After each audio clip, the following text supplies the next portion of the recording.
Sonando en el encuentro que tuvieron algunos personajes bíblicos con Jesús. Y es San Pablo que nos habla hoy en su carta a los Romanos. Solo el encuentro con Jesús nos hace capaces de discernir.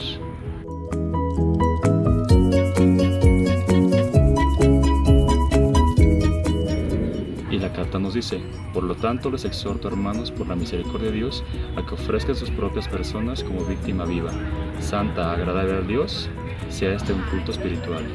No se amolden a la mentalidad de la época, sino procuren transformarse por la renovación de la mente, a fin que logren discernir cuál es la voluntad de Dios, lo que es bueno, lo que es agradable, lo que es perfecto.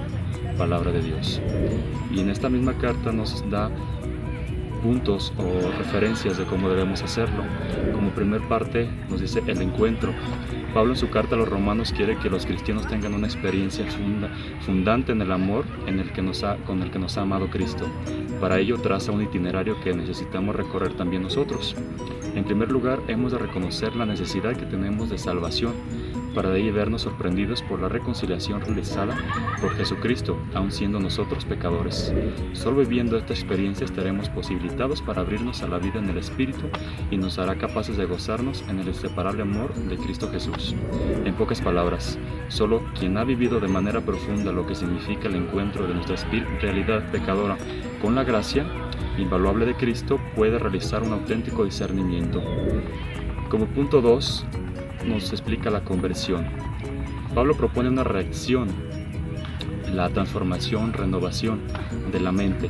Pablo utiliza el verbo metamorfeo, del cual nosotros tenemos la palabra metamorfosis. Para especificar lo que se debe de hacer para lograr dicha metamorfosis, utiliza el vocablo que procede del verbo renovar.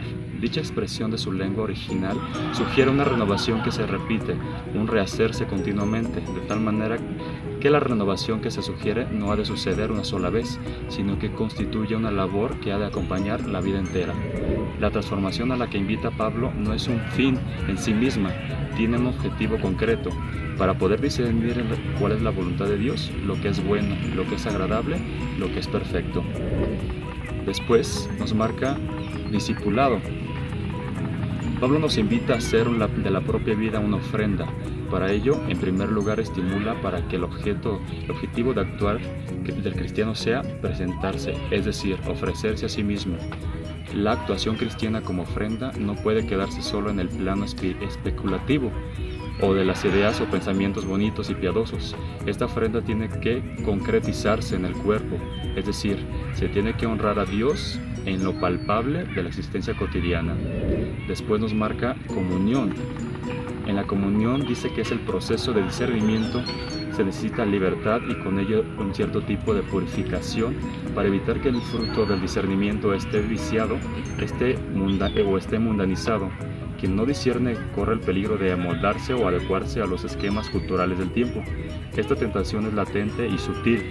Pensar, obrar y sentir, no según los criterios del Evangelio, sino adquiriendo la forma que el mundo ofrece viviendo así de manera mundana. Quien se encuentra verdaderamente en Cristo descubre otros criterios para vivir, otros parámetros de la felicidad que en muchas ocasiones contrastan o se oponen a los criterios o parámetros de que la sociedad actual propone como modelos irrefutables y de vida y fidelidad.